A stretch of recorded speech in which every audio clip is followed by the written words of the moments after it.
잘하고 아이도 잘 돌보는 누가 봐도 현모양처입니다. 결혼한 지 3년이 넘어가지만 저한테도 존댓말을 하며 남편으로서 존중해주고 큰소리 한번 내지 않고 조용히 우리 집을 잘 돌보는 포근한 여자입니다. 이런 면에 반해 결혼을 결심하게 되었지요. 저는 어렸을 때부터 부모님의 잦은 부부싸움으로 불행하고 암울한 아이로 자랐습니다. 아버지가 사업을 하시는데 돈이 있으니 자연히 여자들이 따라 붙는 건지 항상 아버지의 끊이지 않는 여자 문제로 어머니는 신경이 곤두서 있었고 아버지는 이번이 마지막이다 하면서도 또 다른 여자를 달고 다니셨죠. 어머니가 울고 불고 매달리기도 하고 쌍욕을 하고 발로 차고 주먹으로 때리고 해봐도 아무 소용이 없었습니다. 아버지는 여자를 많이 후리고 다녀서인지 어머니 달래는 법도 잘 알았습니다. 잔뜩 화가 나고 예민할 때는 나 죽었소 하고 욕하는 것도 다 묵묵히 듣고 있고 때리는 것도 피하지 않고 손톱에 긁혀 피가 철철 흘러도 다 막고 있었습니다. 어머니가 하고 싶은 만큼 다 하고 기운이 빠지고 좀 진정이 됐다 싶으면 무릎 꿇고 다음에는 절대 그러지 않겠다. 용서해달라. 나는 당신밖에 없다. 당신 하와이 장모님 모시고 여행 가고 싶다 했는데 이번 주에 나랑 같이 장모님 모시고 가자며 어머니의 아킬레스건인 외할머니를 극진히 모시는 모습을 보이면 곧 죽어갈 듯이 난리치던 어머니도 한풀 꺾여 며칠 뒤에 우리 가족은 하와이로 여행을 갔습니다. 지금 생각해보면 참 아이러니한 것이 어머니는 왜 그런 아버지하고 이혼하지 않고 속을 썩이며 살았냐 보다도 아버지가 왜 어머니하고 이혼하지 않았을까 하는 거였습니다. 이혼하고 혼자 살면 여자를 몇 명을 만나든 남자를 만나서 살림을 차리든 자기가 하고 싶은 대로 원 없이 하고 살 텐데 아버지는 뇌졸중으로 쓰러져 돌아가실 때까지 바람을 피울지언정 어머니 곁에는 계속 남아 있었습니다. 이제는 성인이 되었으니 남자 대 남자로 물어볼 수도 있을 것 같은데 지금은 물어볼래도 혼자 축축해 볼 뿐입니다. 그나마 감사한 건 운영하던 회사를 저한테 넘겨주신 겁니다. 덕분에 젊은 나이지만 돈 걱정은 없이 풍족하게 살 수 있는 기반이 되어 있긴 하지만 어릴 때 이런 가정 환경에서 자라다 보니 저는 결코 한 번도 결혼에 대한 로망이나 호기심도 없었습니다. 그런데 저도 남자이긴 했는지 아내를 만나고 점점 생각이 바뀌더군요. 아내는 좀 내성적이기도 하지만 술도 안 마시고 담배도 안 피우고 그저 낮에 친구들 만나서 차 마시며 수다 떠는 정도입니다. 길진 않지만 저를 만나 연애를 할 때도 그저 같이 수목원 가서 자전거 타고 한 바퀴 돌고 산책하며 따뜻한 햇빛 쬐는 걸 즐기고 꼭 비싸고 좋은 레스토랑에 가지 않고 분식집을 가서 떡볶이를 먹어도 저랑 같이 있어서 너무 맛있고 행복하다. 입버릇처럼 얘기하던 여자였습니다. 아마 아내도 외동이고 맞벌이하는 부모님 밑에서 자라서 한번 마음을 준 사람한테는 더욱 고마움을 느끼고 잘 하려고 하는 마음이 있는 것 같았습니다. 장인 장모님도 둘이 잘 살면 됐지. 우리는 우리가 잘 살 테니 너네나 잘 살아라 하시는 분들이셨습니다.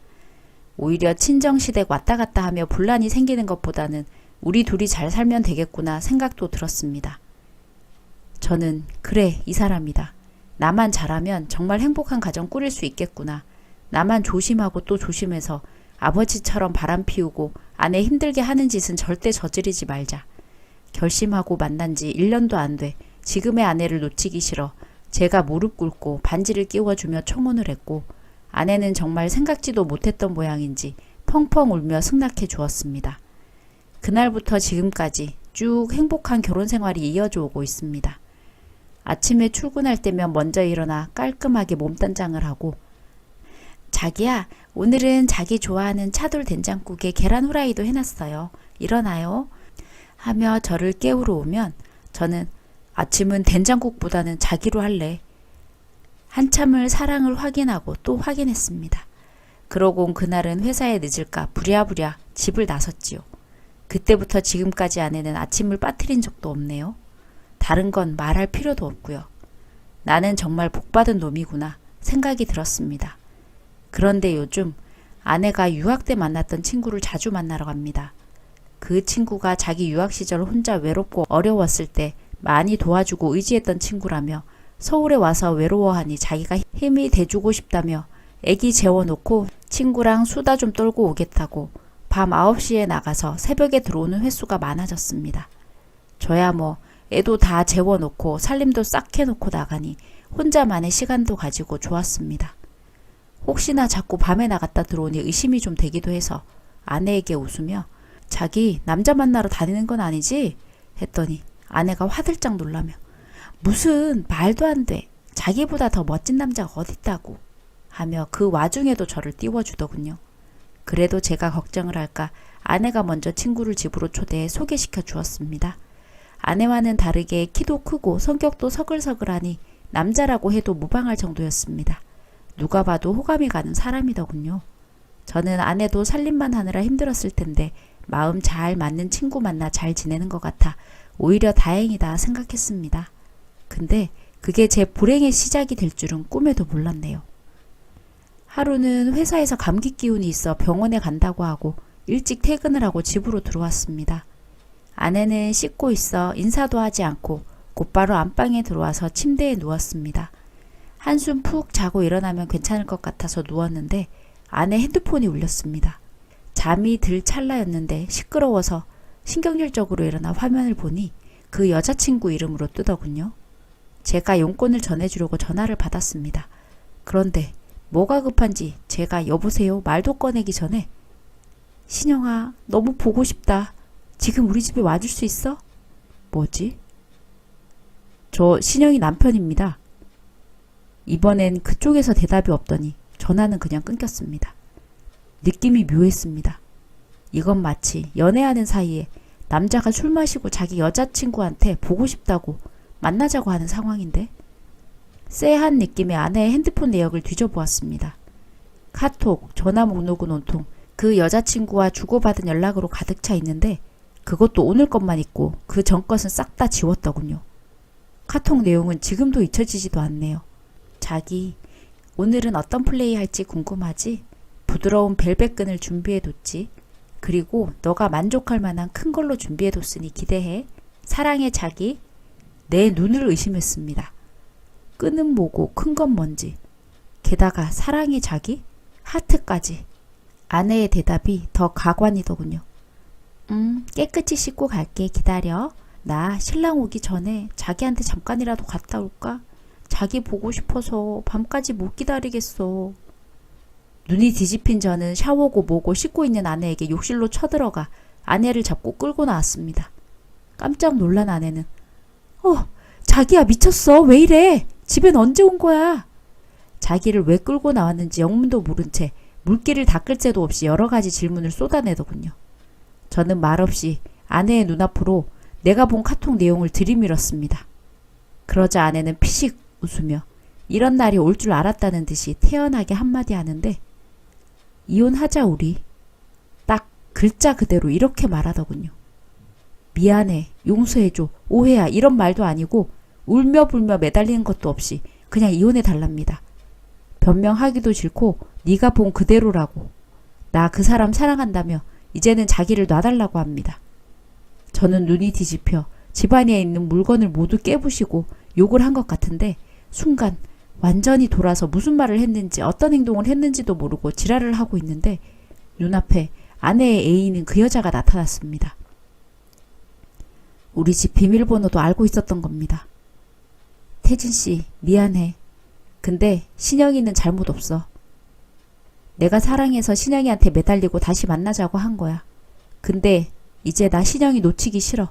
그러니까 태진씨가 신영이 포기하고 이혼해줘. 지금은 제정신 아닌 것 같으니까 신영이는 내가 데리고 갈게. 힘으로 어떻게든 막아볼 수 있었겠지만 조용히 그 여자에게 안겨 집을 나서는 아내를 보니 잡아도 소용없겠다는 생각이 들어 둘은 보내고 그냥 미친놈처럼 혼자 밤새도록 울었습니다. 내가 바람 피울까봐 걱정했지 아내가 바람을 피울 거라고는, 게다가 여자하고 바람이 나서 내가 보는 앞에서 집을 나갈 거라고는 상상도 못했는데 역시 저는 결혼을 하는 게 아니었나 봅니다. 애는 무슨 죄인지. 나처럼 불행하게 살게 하기 싫었는데 그래도 아빠보다는 엄마가 키우는 게 낫긴 할 텐데 그년들이 내 애까지 데리고 가서 희희낙낙하며 살 것을 생각하니 피가 거꾸로 솟는 느낌이었습니다. 저는 애는 절대 못 준다며 평생 얼굴도 볼 생각하지 말라며 못을 받고 소송 준비할 테니 기다리라고 한 뒤 급하게 베이비시터를 고용해 애 보랴 회사 다니랴 정 급하면 일거리를 집에서 처리하며 정신없는 나날이 시작되었습니다. 그 중에서도 제일 힘든 것이 분유 먹이는 것이었습니다. 아직 엄마 젖만 먹던 아이라 젖병을 거부하며 혀로 계속 밀어내면서 계속 엄마 젖을 달라고 우는데 그건 엄마 외엔 누구도 대신 해줄 수 없는 일이니 가슴이 찢어지더군요. 애가 울면 저도 같이 울며 젖병을 가지고 아이와 한창 씨름을 하며 그렇게 전쟁 같은 하루하루를 보냈습니다. 시간이 지나도 계속 생각나고 열이 받더군요. 저는 일단 외도로 소송을 해서 쉽게 위자료를 받아냈고 그 돈을 들고 흥신소로 찾아갔습니다. 그 둘을 망가뜨릴 수 있는 게 있을까 해서 혹시나 싶어 내 아내와 그 여자의 뒷조사를 먼저 부탁했습니다. 먼저 그 여자는 건물 세 채의 작은 회사까지 운영하는 나름 잘나가는 사람이었습니다.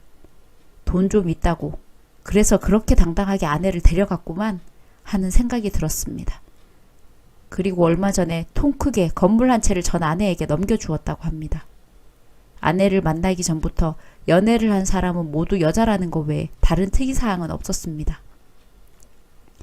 근데 놀라운 건 내 아내의 행적이었습니다.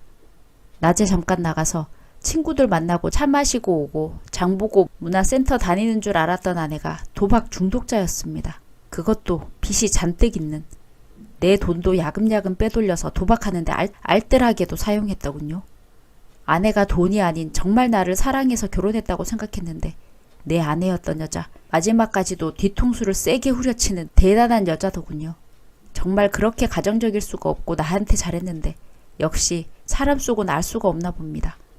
서류에는 사진도 몇 장 띄워져 있는데 그걸 보고 저는 크게 웃을 수밖에 없었습니다.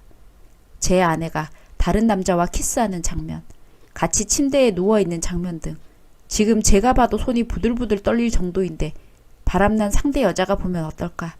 어쩌면 그 여자도 나처럼 아내에게 깜쪽같이 당한 걸까? 한편으론 측은한 생각이 잠깐 들기도 했습니다. 하지만 가정이 있는 그것도 어린 젖먹이 아이까지 있는데 사랑이라며 아내와 바람을 핀 것은 절대 용서를 할 수가 없었습니다. 대단한 사랑인 양 아내의 모든 것을 감싸주고 건물까지 주고 했을 텐데 너도 나랑 별반 다른 처지가 아닌 호구일 뿐이구나 싶었습니다. 그 뒤는 일사천리로 진행됐습니다. 흥신소에서 전문 도박꾼들 사서 도박에 미쳐 제정신이 아닌 전 아내 탕진하게 만들고 거기서 아내가 빼돌렸던 제 돈은 고스란히 돌려받았습니다. 남자하고 같이 옷 벗고 있는 사진과 동영상 찍어서 바람난 상간녀한테 보내줬습니다. 당연히 아내는 그 집에서도 쫓겨나고 친정으로 갔는데 친정에서도 받아주지 않았다는 것까지만 듣고 흥신소에 살해하고 끝냈습니다. 흥신소 사람들도 하다하다 어린 여자가 이렇게 막 나가는 경우도 처음이라며 혀를 내두르더군요. 도박에 미쳐 돈 때문에 남자 여자 가리지 않고 몸 팔고 그것도 돈 많은 사람만 잘도 만나고 다닌다며 그것도 능력이라면 능력이랍니다. 그 잘난 아내는 또 어디 가서 돈 많은 남자를 꼬셔서 도박 자금을 만들고 있는 건 아닌지 모르겠네요. 아, 꼭 남자가 아니라 돈 많은 여자를 꼬실 수도 있겠네요. 나중에 애 앞에 나타나서 내가 네 엄마라면 눈물바람 심파극 찍으며 나타나는 건 아닐까 걱정이 되기도 하지만 지금은 거기까지 생각하지 않고 내 아이 잘 키우며 열심히 살려고 합니다. 남자분들 여자 속 모릅니다. 나한테 잘해준다고 무턱대고 빠지지 마시고 예쁜 여자가 잘해주면 일단 경계하세요. 저는 그 이후로 절대 여자 못 믿겠습니다. 오늘의 사연은 여기까지입니다. 재미있으셨다면 좋아요, 구독 부탁드립니다.